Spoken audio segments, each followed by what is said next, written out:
Sit down.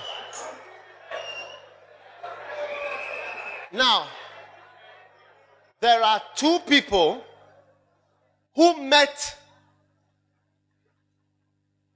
Russians. Because what I'm showing you now is how Russians fight. Soviet principles, communist principles of fighting. Hey! Inexorability.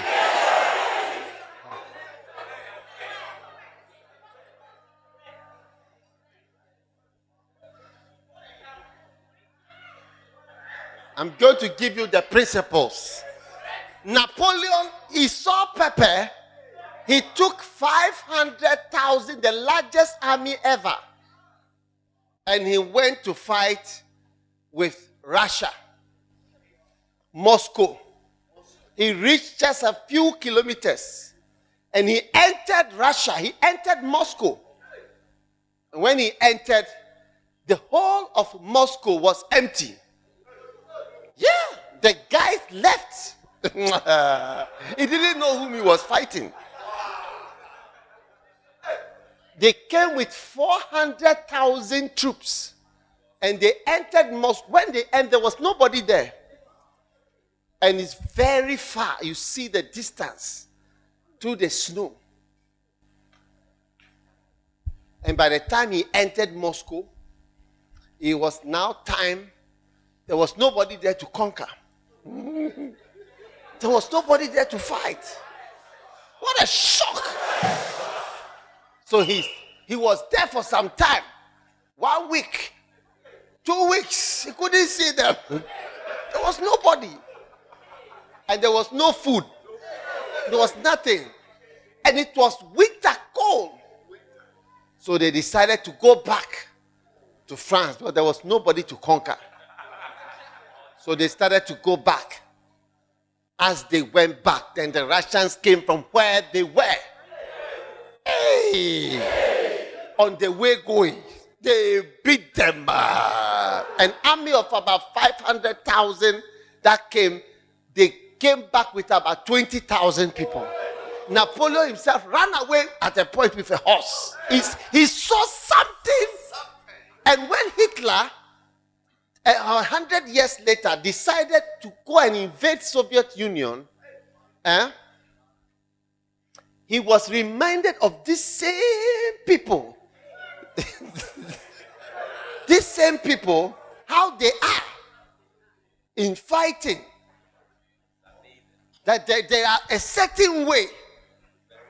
Yeah. And that this is what happened to Napoleon some years ago. He tried to fight with these same people who have certain a mind. They have a mind when they are fighting. Yeah. And it is what they even teach in their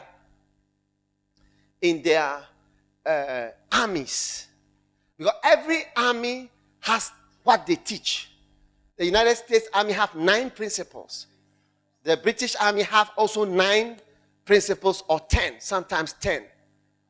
The Soviet Union have their principles, and then the states that have been divided after the Soviet Union have their own. And Russia has their own. And China has their own. Ghana, we are not any major.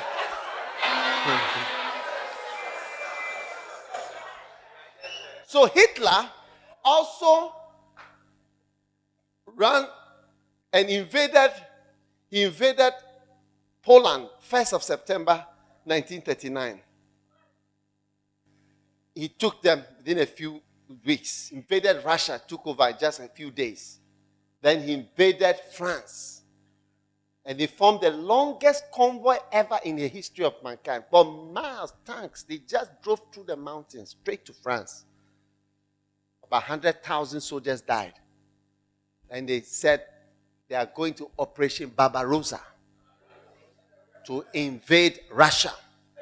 And the people said, this man is mad. Remember Napoleon. And they invaded Russia. And Hitler made a headquarters in the east. to oversee that campaign. And that was what brought him down. Because the type of people and the principle which they are using to fight, if you read what they have in mind as they are fighting with you, you wouldn't like to fight with them. Hey. Number one, high combat readiness.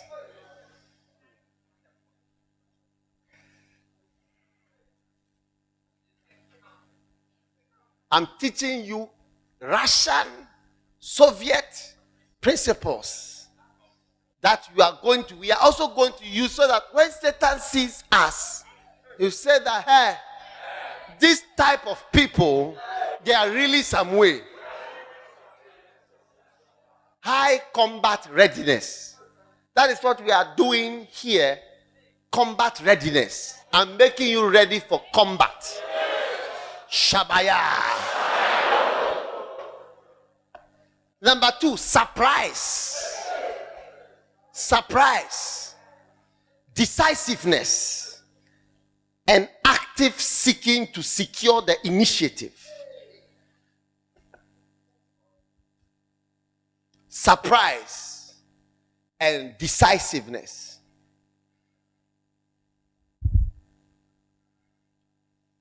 Active seeking to secure the initiative. Number three, full use of all means of combat. Share. All girls are going to be used. That's why in our church, ladies are pastors, ladies are general overseers, and soon ladies will also be bishops. Aish. Full use of all means of combat. Children are pastors in our church. Children are pastors. We have to make use of all means. LPs.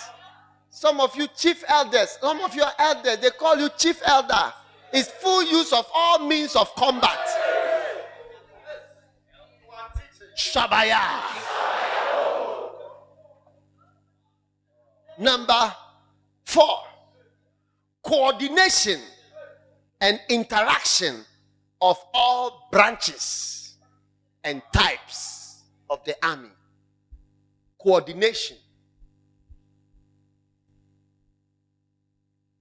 Coordination and interaction of all types and branches. That is why isolation is not acceptable. Yeah, isolation is not acceptable. You say you are a chief elder, you don't read the books that we have. You are teaching Methodist and Catholic principles. Sure, you are joking. Coordination of all branches and type is the Soviet Union tactics. Hey, you have isolated yourself with a new idea. You don't listen to the messages. You don't listen to you don't relate with the branches, the pastors, the churches. You have your own different something.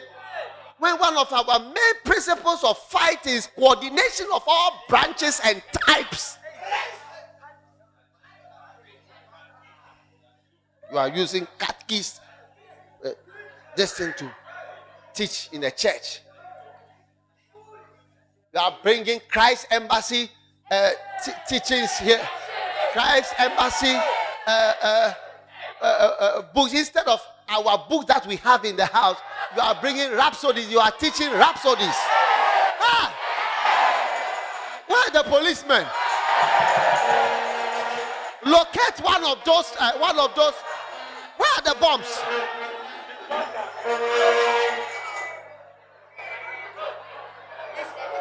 Policemen without bombs.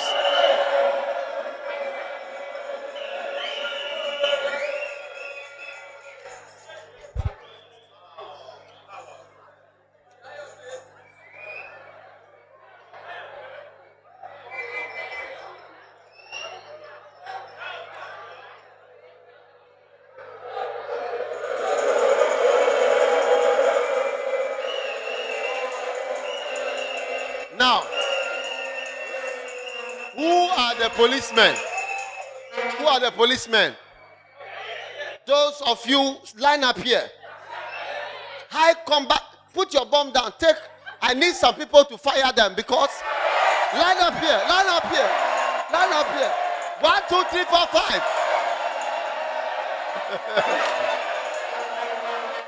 Join them.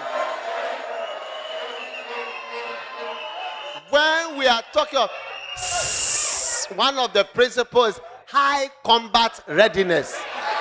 High combat readiness. Is it not there? And when it's time for you to bomb, you don't have your bombs. Is it right? Is it right? Is it right? Fire! Fire! Fire!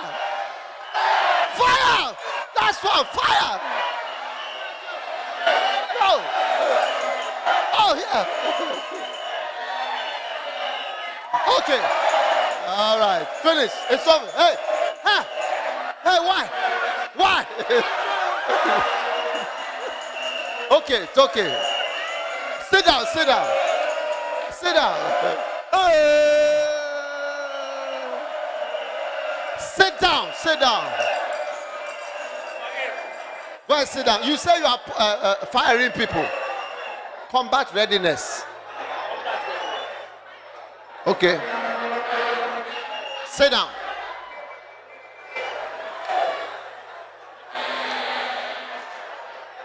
As a policeman, you must be disciplined.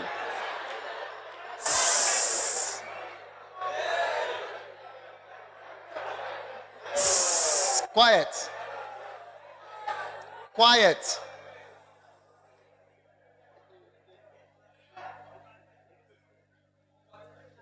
Combat readiness.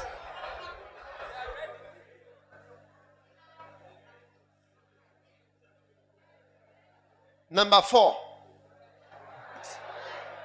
Number 1 is what? Number 2 is what?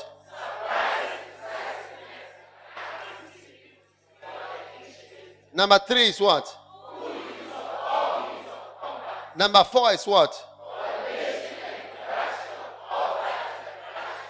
Number 5, decisive concentration. Decisive concentration.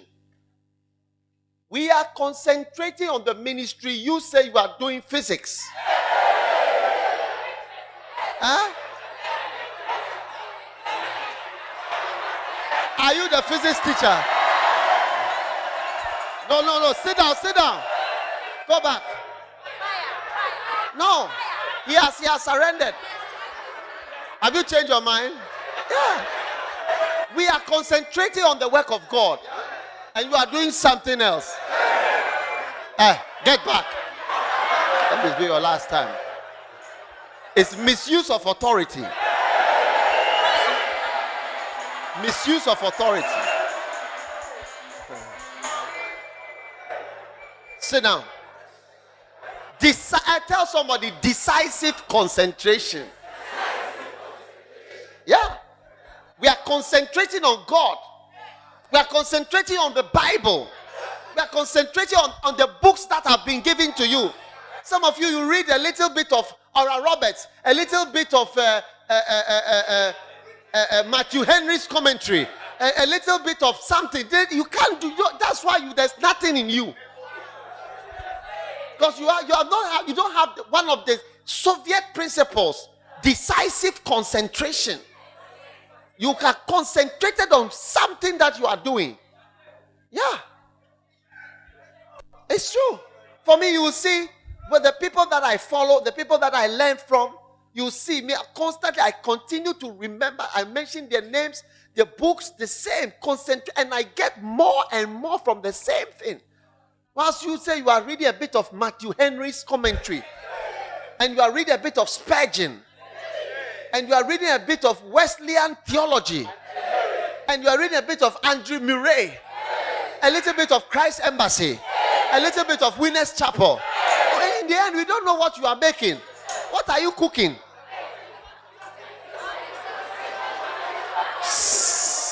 When I got married, I remember one of the first few evenings of our marriage. My wife, I went out, this normal,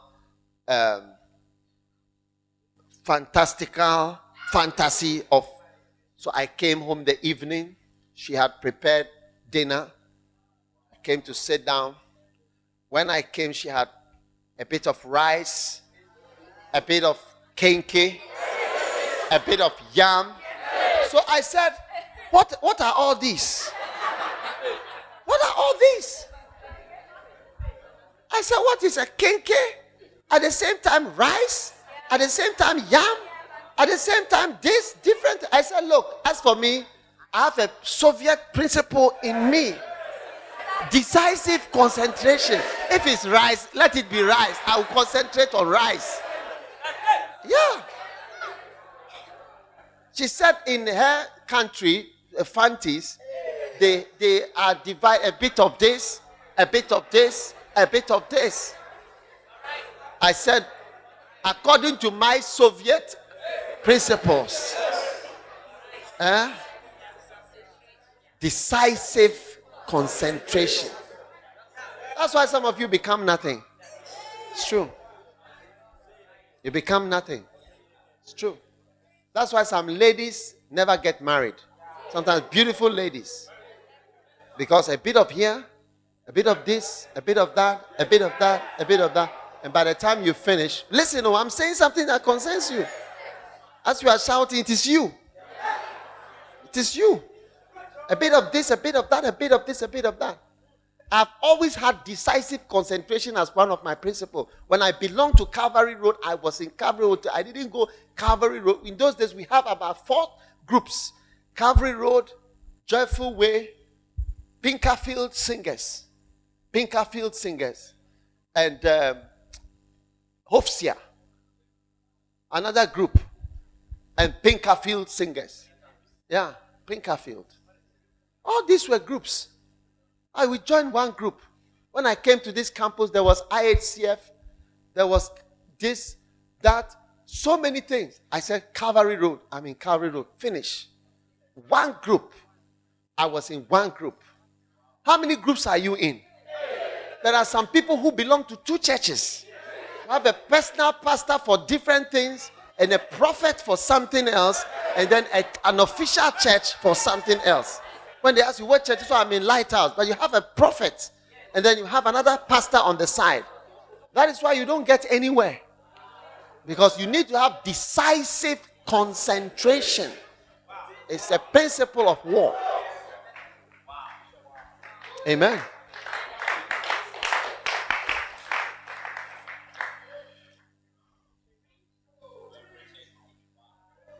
Number 6. Simultaneous attack in depth. Simultaneous attack in depth.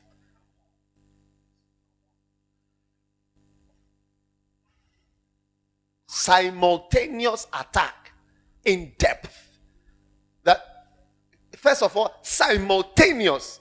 That means that it's a lot of things at the same time when we are attacking, by air, by land, by sea, by spice, by underground method, by poison, by chemical, by biological weapon. Everything simultaneous attack, and each attack is in depth, deep attack. Eish. Simultaneous attack in depth.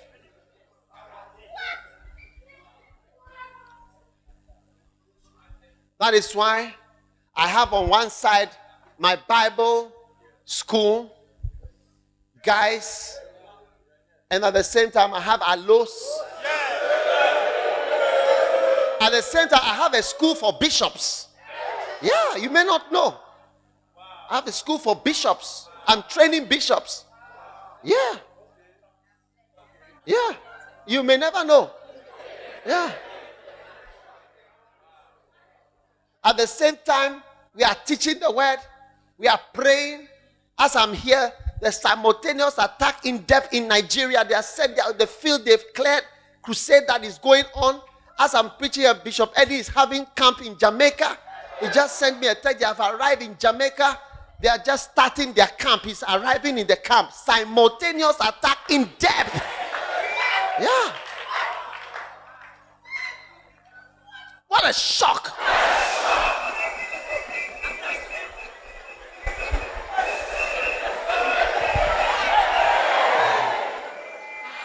What an aftershock.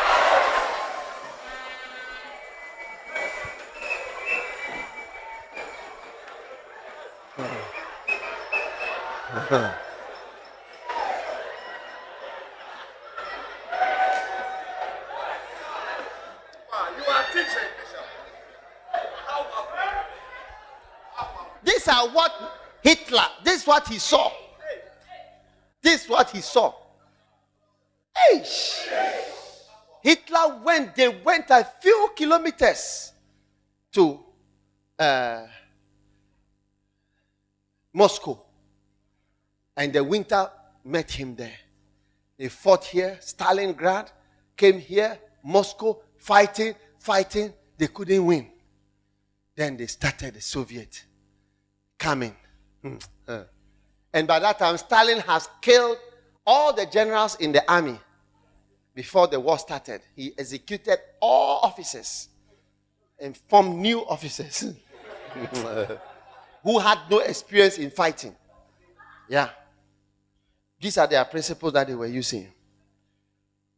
The next one, I have just two more. Firm and continuous command and control. Firm and continuous command and control. Firm and continuous command and control. You see, these principles, the British don't use them. They don't have it like that. Firm and continuous command and control. Yeah. Someone say, are they telling you what to preach? Yes, we are telling you what to preach. Yes. And we are not ashamed of it. We are not ashamed of it. We are telling you what to preach. Are you preaching from the books? Yes, we are preaching from the books. We are not ashamed of it. Firm and continuous command and control. We are excited about it. Firm and continuous. It's not interrupted, it's continuous. Firm and continuous command and control. Controlling the troops. Yes. Firm and continuous. And firm. You stepping out, you say, hey, we don't practice it that way here.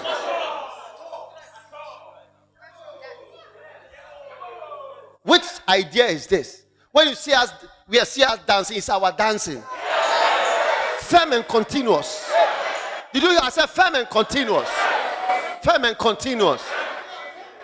Don't have to bring dancing, palogo or what do you call it? Adowa dancing.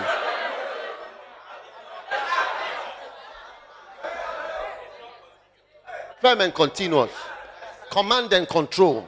Command and control. Command. I said, is it the bishop would? Yes. Firm and continuous command and control of the army. Yes. If I have not taught you how to preach like that, do you think you can be calling yourself elders or whatever? Firm and continuous command and control. Firm and continuous command and control. Shabakayambo, bambo, bambo, bambo.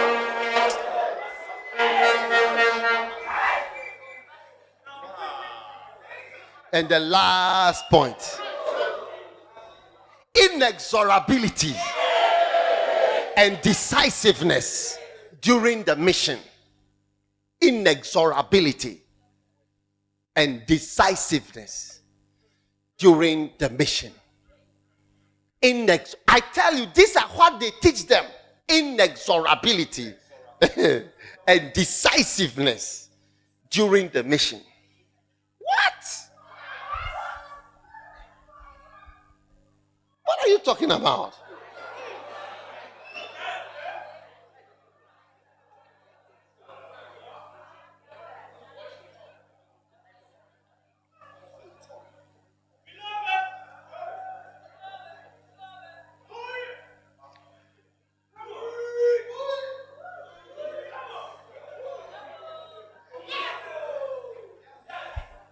inexorability, and decisiveness during the mission. Now, inexorability is a very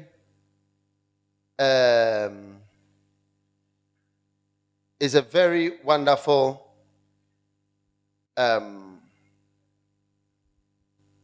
word. It means mercilessness, characterized by an unwillingness to relent. Mercilessness, characterized by an unwillingness to relent or let up.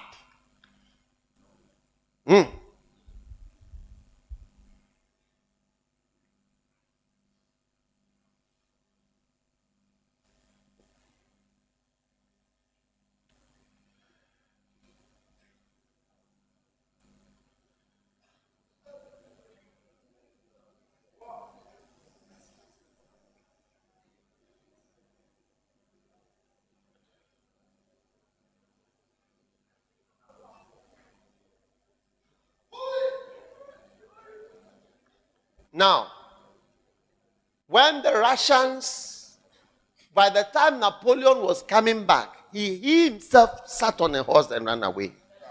He himself. At the Battle of Borodino, he was decisively defeated. And he himself ran away. As he was going, the last end that they were chasing, they beat them, killed the horses. The Russians, they killed the horses, ate them, beating them, following them in the snow as they were going. They couldn't see them. Then they came. And that's why. And during the Second World War, when they finished, the Germans who were in Berlin rushed to the other side because Germany was being invaded from the east by Russia and from the west by Britain. So they met in Berlin. And when the Germans saw that they were defeated, they rushed to the British side so that the British would catch them. They didn't want to be caught by the Russians because of the inexorability. It is something they teach. And it's a kind of enemy you wouldn't want to meet him. They didn't want to meet him. Hitler's second in command, Himmler, he disguised himself as a private or a junior ranking officer. And he was caught by the British. And they were just moving around. When somebody said, this guy, this is Himmler. Himmler is the number 2. After Hitler, we come to Himmler. Before we come to Goering and the others, Medres. And when they saw him, they said, that is Himmler. And immediately, he chewed a tablet of cyanide that was inside his teeth and died in front of them. Yeah. But they moved to the British side. Because there's a type of enemy. They wouldn't give up. They wouldn't surrender. And willing to relent. And willing, it's impossible to prevent them. So as they are going, they have been taught with inexorability and willing to change our mind about the mission that God has given to us. That no matter what, we shall never change our mind about the calling that God has given us, the mission that no matter how it is, there is, you see that an inexorable type of young man has come to this area. Without food or with food, he's still happy. Without anything, with the car, without a car, he's still happy, he's flowing.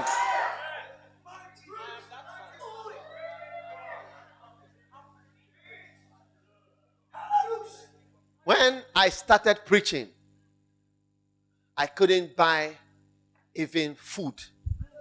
My wife and I, we used to sit down on Sunday after church and do accounts. not with offering, with the little money that we had, to see if we could buy one tin of corned beef. Corned beef.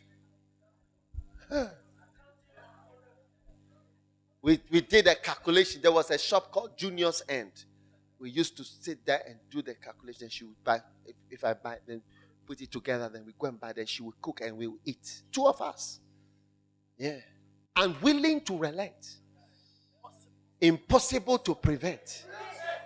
Mercilessness characterized by an unwillingness to change his mind.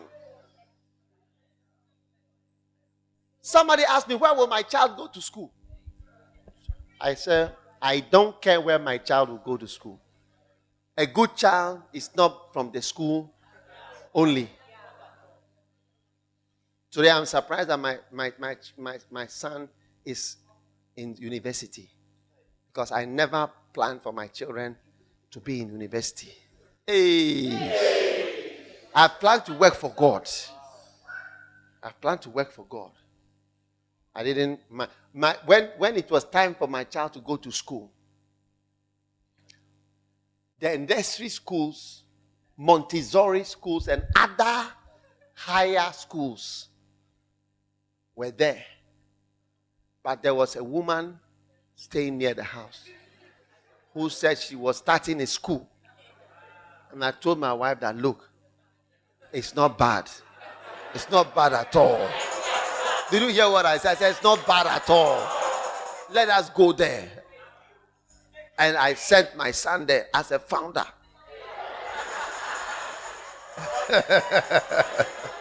He became a founder of the school. What? Today he's becoming a doctor. Yeah, he's becoming a doctor. A founder of a school. Recently they were doing, I think, 10, 15 years anniversary. They said they are looking for him. The pioneers.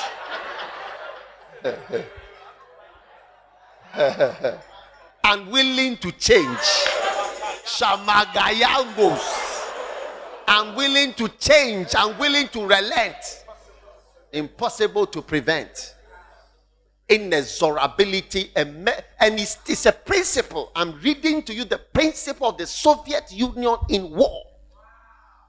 Mercilessness characterized by an unwillingness to relent or to let up. That means to stop fighting. No. That's why when the Germans were surrounded, they said, run to the left, to the British side. These Russians, if they get you. Ish. And Hitler too, he killed the Russians. So they didn't understand these things at all. When the British came there, they couldn't find Hitler's body. Because it was on the day before they arrived at his underground bunker in Berlin. Then he killed himself on that day. He married his girlfriend, who had been his girlfriend, Eva Braun, for so many years. He married her, and she came out of the wedding. They called for the register of marriages in Berlin. He came and signed the register. She came out and she said, you can now call me Frau Hitler. Frau Hitler means Mrs. Hitler. Frau in German is Mrs. She said to the people in the bunker, you can now call me Frau Hitler. And then he chewed the cyanide, killed himself. And then they all killed themselves in the bunker. There was a guy, the campaign manager of Hitler, called Goebbels. Very wicked people. He and his wife and 6 children, they all swallowed cyanide that evening because they knew that the Russians were just here. When the Russians came, they came and they invaded the bunker. They saw the people there. When the British came, they saw the place where Hitler's body was burned, but he had given instruction that they should burn. Because his father in sin was Mussolini. And when Mussolini was caught, they hung his body upside down, he and his wife upside down, naked in the middle of Italy, in Milan. And he knew that if they get him, that's what. So he gave instruction that they should burn his body. When the Russians got there, and after the British came, they were all saying they couldn't find Hitler's body, said it has been burnt. not knowing that the Russians have taken his body. They took his body to Russia. Yeah, because he didn't burn properly. They took it. Yeah, they took it. And willing to rest. We have given the bones, we like it. And willing to let up, to stop fighting. They took the bones to Moscow. And they told the British that we didn't see anything, it was burnt for many years, and the bones were in Russia. Yeah. So, all those who have tried them, they are far away. You are coming to fight with them. Have not found it easy at all. Because of how they are trained, inexorability in the mission, inexorability and decisiveness during the mission. Wow. So as we are going out of here, you must develop the characteristic of an inexorable minister who cannot be prevented from being in the ministry by mother-in-law, father-in-law, father in whatever, uncles, grandmothers, friends, wife, husband, beloved. We have some missionaries in Nigeria. Most of their beloveds left them up till today. But when I heard that the guys had left them, I said, look, it is better. It's better. Because I tell you, when you are going into the mission, there must be a certain unwillingness. John Wesley told his wife, he said, listen to me. I have decided to, he said, allow me to be controlled by God. His wife was trying to say, allow me to be controlled by God and by my conscience. He said, asperse me no more. Suspect me no more. Let me be controlled by God and by my... I want to be a Lord in my own house. When his wife left him, they came to see him, will you not go and get a wife? He said, I didn't suck her and I will not go for her. I'm continuing in my mission. And he never married any other woman. Inexorable. And when his wife died, she was buried before he was even told. And there was a lady who used to look after him. And all the people said that John Wesley is going to marry this woman. When I visited John Wesley's house in London, his house where he lived is there. You can go there and where he's buried. There's a house that he used to live. You see his table, his chair, his bed, everything. There's a picture of that woman. And the tour guide pointed, he said, this woman, everybody thought he would marry her, but he didn't marry her. He continued his inexorable mission. Hey, at the age of 91, you see him preaching 14 times a week. Teaching at the age of 91. Preaching. Never gave up. Even when he was lying in his bedtime and surrounded by his friends and people that have believed in him and followed him for all these years. He said, the best of all. I don't know even the meaning of it. The best of all is that God is with us. Well, what does it even mean? He's saying scriptures and other things.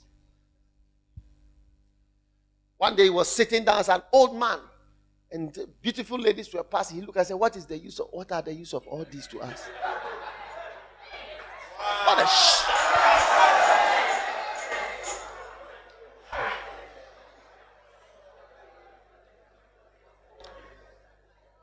One day he was having dinner in a canteen. And his wife came in shouting. You are doing this, shouting, misbehaving. All the other Methodist pastors and ministers were there. But you see John Wesley, inexorable, unchangeable, never changed his mission. He carried on and unwilling to change. Impossible to prevent. Rejoiner had a vision, and he saw Rejoiner. He saw John Wesley. He said his legs were bowed from the horse riding. He used to teach about how to keep your horse, how to look after your horse, because the horse is your main method of moving. How to keep the hoofs, look after your horse, care for it well. They couldn't stop him. He used to walk and read on the horse, like reading. He published books for people. He wanted everybody to have the word of God. He printed his own book, and other people will print it and share the books like that to the people. He was a printer. He printed anything. He was always printing things and sharing it to the people. Have some. Either his own, other people's things, anything that he feels is good, he would print it and share and give to the people. Yeah, was teaching all the time. He never stopped. One day he met a beautiful girl and he wanted to marry her. But his brother, Charles, the writer of all those hymns, and can it be? And also his brother, he just said that girl is not a good girl. You shouldn't marry her. And he rather said the girl should marry somebody, and he took the girl away. That was the girl that John Wesley wanted to marry. Oh, what a shock.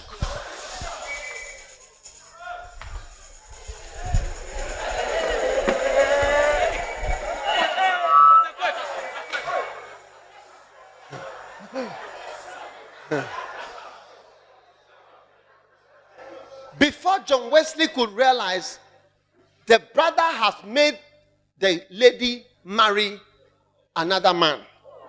Ooh. It was such a thing that it caused a division between John Wesley and his brother almost till they died. It pained him. And he went and saw this 42-year-old Molly, who was a widow of somebody, and then went and married her. Within 1 week, 2 weeks, he just married. And then the woman started to worry him. It was not easy. Came and saw his letters. He gave her appointment. When he married, he said, I'm appointing you as my letter opener. Open all my letters and help me to sort them out. When she opened the letters, saw some of the sisters who have written. She said, what? Because the sister will write, Dear Pastor John, we are so blessed by your ministry. We feel the glory. We feel such love. We like you so much, Pastor John. Wow. I love you, Pastor John, with the love of the Lord. Sure. When the wife said, you love what with the love of where? The love of which place has been loved with the love of what? You are joking. Herself came properly.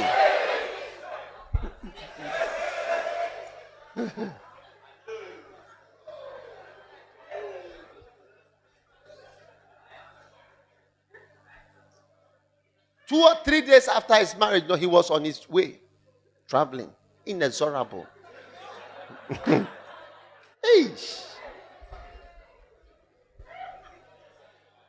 It's Sunday. Wow.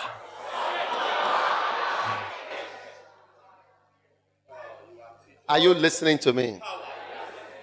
22 steps to inexorability.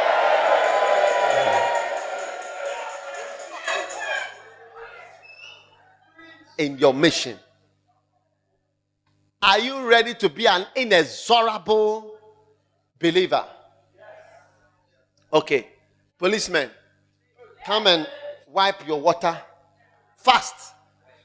Whilst Ida was saying, God has made you an original and special vessel. And we are expecting inexorability. Did you hear what I said? Inexorability. And this word, people don't know it. How many learned it for the first time today? So when you go and you say you are doing what, say this is inexorability. They will not understand what it means. But when the devil sees your forehead in the spirit, you say, hey, the people are here. The Russians. The Russians. Spiritual Russians. Are you a spiritual Russian? Hey. Go and ask Hitler. The most wicked man. He was brought down. Hitler, killer. He used to hang people with piano strings. He used to execute them in front of their families. When they attempted to kill him and he caught them, he executed 5,000 people. And he executed them in front of their families. And he hang them on meat hooks and allowed them to die slowly in front of their families. As they are screaming. That was Hitler. But when he met a Russian, they carried his bones away. Hey! Satan is going to meet spiritual Russians. I say you are the next spiritual Russian. Did you hear what I said? I'm willing to give up. Even when they enter, sit down. Even when they enter, when Napoleon entered Moscow, they entered this, it was a ghost town. They have all run away, including the king. They had found a place, and they didn't know where to. Nobody to conquer, nobody to overcome, no food, nothing. Where do we go from here? Then when they moved out and they started going, then they came to follow inexorability. Mercilessness characterized by unwillingness to relent or let up or change. Impossible to prevent. Unwilling to relent. Hey. Are you listening to me? Inexorability in the mission. Tell your neighbor, inexorability in the mission.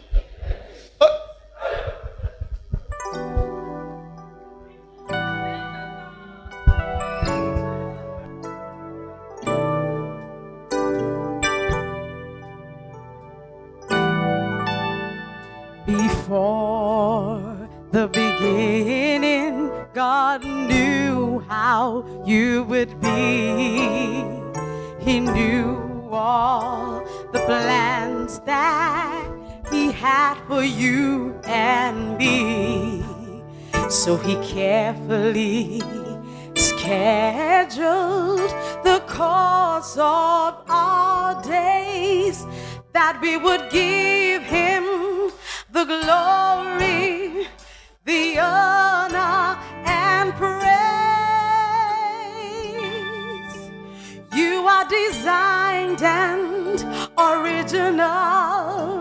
You're one of a kind, created by the Master with one purpose in mind, to be a showcase of His glory, so the whole world can see His beauty, His presence as it shines through you and me.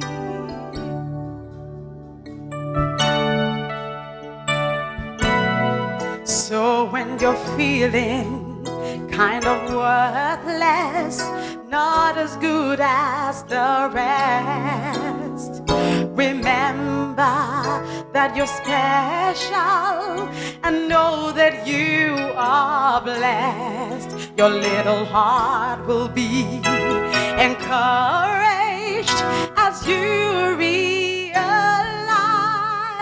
that you're beautiful, you're special, you're a jewel in His sight. You are designed and original. You're one of a kind, created by the Master with one one purpose in mind, to be a showcase of His glory, so the whole world can see a reflection of His beauty as it shines through you and me, through you and me. You are designed and original. You're one of a kind. You are created by the Master with one purpose in mind, to be a showcase of His glory, so the whole world can see a reflection of His beauty as it shines through you and me.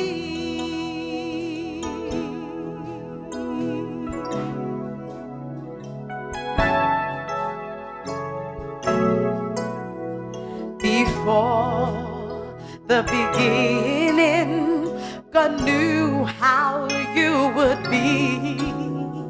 He knew all the plans that He had for you and me. So He carefully scheduled the course of our days, that we would give Him the glory, the honor, and praise. You are designed and original. You are one of a kind, created by the Master with one purpose in mind, to be a showcase of His glory, so the whole world can see a reflection of His beauty as it shines through you and me. Oh, oh yeah. So when you're feeling kind of worthless, not as good as the rest, remember that you're special, and know that you are blessed. Your little heart will be encouraged as you realize that you are beautiful, you're special, you're a treasure in God's sight. You are designed and original. You are one of a kind, created by the Master with one purpose in mind, to be a showcase of His glory, so the whole world can see a reflection of His beauty as it shines through you and me. You are designed and original. You're one of a kind. You were created by the Master with one purpose in mind, to be a showcase of His glory, so the whole world can see a reflection of His beauty as it shines through you.